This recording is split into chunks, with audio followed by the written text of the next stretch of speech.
बिस्मिल्लाहिर्रहमानिर्रहीम। इस video lecture में sine law for plane triangle proof करते हैं।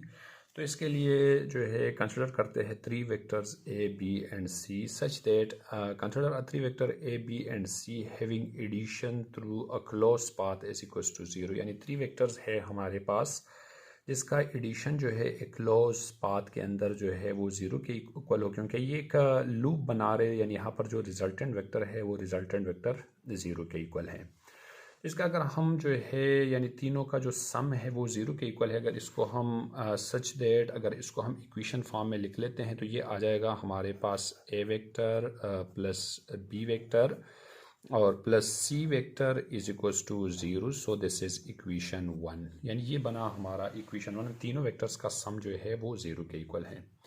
अब अगर हम ऐसा कर देते हैं कि इस इक्वेशन हमने sine law for plane triangle proof करना है, तो इसके लिए अगर हम इस ए बी सी यानी इन तीनों वेक्टर्स का जो सम का जो इक्वेशन बना, अगर इसको हम ए बी सी से मल्टीप्लाई कर देते हैं, लेट्स सपोज अगर इसको हम पहला ए से मल्टीप्लाई कर दे, फिर बी से मल्टीप्लाई कर दे, फिर सी से मल्टीप्लाई करेंगे तो हमारे पास कुछ इक्वेशंस बन जाएंगे। तो इसको हम ऐसा लिख लेते हैं कि मल्टीप्लाई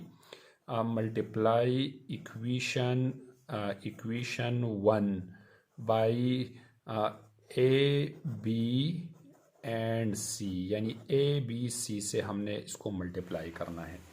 तो लेट सपोज अगर इस सबसे पहला अगर इसको मैं ए से मल्टीप्लाई करूँगा तो ये आ जाएगा ए क्रॉस, यानी क्रॉस प्रोडक्ट हमने लेना है A cross A plus B plus C, ये आ जाएगा इज इक्वल्स टू यानी ए क्रॉस ज़ीरो आ जाएगा। इसी तरह से अगर मैं यहाँ पर 20 पे मल्टीप्लाई करूँगा तो B cross A plus B plus C is equals to B cross zero आ जाएगा। और इसी तरह से अगर मैं यहाँ पर मल्टीप्लाई कर दूँ सी वेक्टर को, अगर मैं यहाँ पर A plus B plus C is equals to C multiply by zero के साथ मैंने इसको मल्टीप्लाई किया, तो देखिए ये ए इन तीनों वेक्टर्स के साथ मल्टीप्लाई हो जाएगा, बी यहाँ पर मल्टीप्लाई हो जाएगा और सी यहाँ पर मल्टीप्लाई हो जाएगा। तो ये आ जाएगा हमारे पास A cross A plus A cross B, इसी तरह से plus A cross C is equals to और ए क्रॉस सी ज़ीरो के इक्वल हो जाएगा।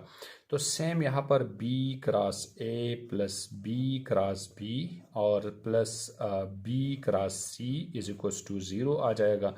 और यहाँ पर भी सेम इस तरह से हमने मल्टीप्लाई करना है C cross A plus C cross B is equals to ये plus C cross C is equals to zero हो जाएगा।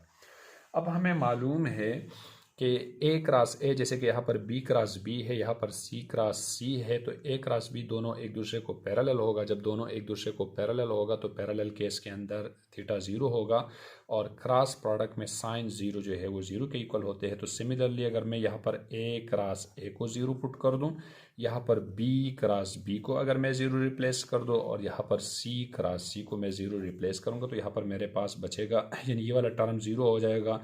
तो ए क्रॉस बी जो है ये बराबर हो जाएगा यानी ए क्रॉस बी, और इसी तरह से ये A cross C is equal to से दूसरी साइड पे जाएगा तो ये माइनस ए क्रॉस सी बन जाएगा। इसी तरह से अगर मैं सेम प्रोसेस यहाँ पर कर लूँ, ये बी क्रॉस बी ज़ीरो हो जाएगा। और जैसे कि अगर ये बी ए है, इसी तरह से बी सी है, तो बी सी तरतीब से हैं। ये बी ए अगर दूसरी साइड पे जाएगा तो ये बन जाएगा हमारे पास B cross C is equal to ये वाला टर्म ज़ीरो हुआ और ये माइनस बी क्रॉस ए बना, यानी ये माइनस बी क्रॉस ए के इक्वल हुआ।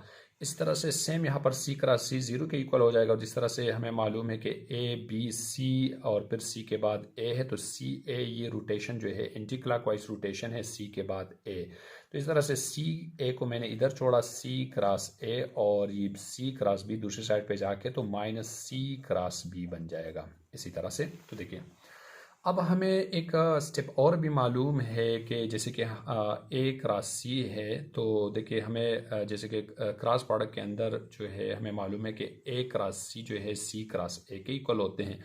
यानी यहाँ पर जो माइनस ए क्रॉस सी है ये बराबर हो जाएगा ए क्रॉस सी के, यानी वेक्टर प्रोडक्ट के अंदर जो मैग्नीट्यूड है A cross C minus A cross सी का जो मैग्नीट्यूड है ये दोनों, यानी ये सी क्रॉस ए के, सॉरी यहाँ पर जो है सी क्रॉस ए के इक्वल हो जाएगा। सी क्रॉस ए जो है ये माइनस ए क्रॉस सी के इक्वल होगा। इस तरह से यहाँ पर माइनस बी क्रॉस ए जो है ये बराबर होगा ए क्रॉस बी के इक्वल होगा। सेम यहाँ पर अगर हम कंसिडर कर दें माइनस सी क्रॉस बी जो है ये बराबर हो जाएगा बी क्रॉस सी के। इसके वेक्टर प्रोडक्ट है, वेक्टर प्रोडक्ट के अंदर हमें मालूम है कि लेट सपोज 3 वेक्टर्स है ए बी सी। अगर एंटी क्लॉकवाइज रोटेशन है वो हमें पॉजिटिव आंसर देगा और क्लॉकवाइज रोटेशन जो है वो हमें नेगेटिव आंसर देगा। जैसे कि ए क्रॉस बी का जो आंसर है अगर हम ए को बी के साथ मल्टीप्लाई कर रहे हैं या हम बी को ए के साथ, तो ये माइनस बी क्रॉस ए के इक्वल होगा। तो सेम यही कॉन्सेप्ट, ये वाला कॉन्सेप्ट हमने यहाँ पर अप्लाई किया। तो देखिए अगर मैं ये वाला वैल्यूज यहाँ पर रिप्लेस करूँगा तो ये आ जाएगा A cross B is equals to minus A cross C की जगह पर आया सी क्रॉस ए।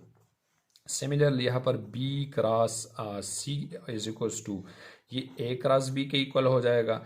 इसी तरह से सेम यहाँ पर ये जो सी क्रॉस ए है ये बराबर हो जाएगा बी क्रॉस सी के। अब हमने इस इक्वेशंस को एक्सपेंड करना है, तो एक्सपेंड के लिए ए क्रॉस बी जो है क्रॉस प्रोडक्ट में ये बराबर हो जाएगा ए बी साइन, और यहाँ पर अगर हम थीटा अगर हम गौर कर ले तो ए और बी के बीच में जो एंगल है वो सी के इक्वल है। तो सी इज इक्वल्स टू ये सी ए जो है ये magnitude of C magnitude of A sine theta आ जाएगा, यानी सी ए साइन और सी ए के बीच में जो एंगल है वो बी के इक्वल है। इस तरह से एक इक्वेशन ये बना और let's suppose this is equation 2। अब यहाँ पर अगर हम लिख दें तो ये बी सी साइन और बी सी के बीच में जो एंगल है वो ए के इक्वल है इज इक्वल्स टू ये आ जाएगा ए बी साइन और ए बी के बीच में जो एंगल है वो अगेन सी है। So this is equation 3। इस तरह से अगर हम ये सी ए साइन तो सी ए के बीच में जो एंगल है वो बी के इक्वल है। इसी तरह से बी सी यहाँ पर आ जाएगा साइन और बी सी के बीच में जो एंगल है वो ए के इक्वल है। ये बना इक्वेशन 4। अब अगर हम इन 3 इक्वेशंस पे गौर करें तो ये ए बी साइन सी, इसी तरह से यहाँ पर भी है ए बी साइन सी, यहाँ सी ए साइन बी तो सी ए साइन बी यहाँ पर भी है, बी सी साइन ए तो बी सी साइन ए यहाँ पर भी है। इस तरह से A B sine C A B sine C यहाँ पर है। यानी तीनों इक्वेशंस जो है अगर हम इन तीनों इक्वेशंस को कंपेयर कर देते हैं, कंपेयर इक्वेशन यानी ये तीनों इक्वेशन जो है इक्वेशन 2 ये जो 2 है 3 है एंड 4, तो हमें कुछ इसी तरह से इक्वेशन मिल जाएगा कि A B sine C is equals to ये बराबर हो जाएगा बी सी साइन ए के इक्वल होगा plus is equals to C A sine B के इक्वल होगा। यानी हमें कुछ इसी तरह से इक्वेशन मिल जाएगा और लेट्स सपोज ये बना इक्वेशन 5। यानी तीनों इक्वेशंस को हमने जब कंपेयर किया तो तीनों के अंदर ऐसे टर्म्स है कि ये वाला इसके साथ कंपेयर हो जाएगा, फिर ये इसके साथ कंपेयर हो जाएगा। तो A B sine C is equals to B C sine A is equals to C A sine B. अब अगर इस वाली इक्वेशन को अगर हम या ऐसा कर देते हैं कि डिवाइड इक्वेशन 5, यानी इक्वेशन 5 को अगर हम ए बी सी से अगर हम डिवाइड कर देते हैं तो ये वाला इक्वेशन हमारा बन जाएगा। यानी इस इक्वेशन को हमने डिवाइड करना है ए बी सी से, तो ये आ जाएगा जैसे कि यहाँ पर इक्वेशन हमारा बना था ए बी साइन सी और इज इक्वल्स टू ये था बी सी साइन बी और इसी तरह से सी ए साइन जो है यानी देखिए बी सी साइन सी आ जाएगा यहाँ पर और यहाँ पर सी ए साइन बी आ जाएगा। यानी तीनों साइड्स को हमने जो है ए बी सी से डिवाइड किया। यहाँ पर भी ए बी सी आ जाएगा डिवीजन में, यहाँ पर भी ए बी सी डिवीजन में आ जाएगा। इस तरह से यहाँ पर भी ए बी और सी डिवीजन में आ जाएगा। तो देखिए ए के साथ कैंसिल, बी के साथ कैंसिल, यहाँ पर बचा हमारे पास साइन सी डिवाइड बाई सी। इसी तरह से यहाँ पर बी के साथ कैंसिल, सी के साथ कैंसिल, यहाँ पर आ जाएगा। यानी देखिए ये ए है तो यहाँ पर आ जाएगा साइन ए डिवाइड बाई ए आ जाएगा, ए वेक्टर इज इक्वल्स टू यहाँ पर सी के साथ कैंसिल, ए के साथ कैंसिल हो जाएगा तो sine B divide by B आ जाएगा। इस तरह से ये जो इक्वेशन बना ये है sine law for plane triangle. यानी हमने इसी तरह से यानी जो plane triangle sine law for plane triangle है, sine law for plane triangle को हमने कुछ इसी तरह से प्रूफ किया। वेक्टर्स की मदद से। अल्लाह हाफिज़।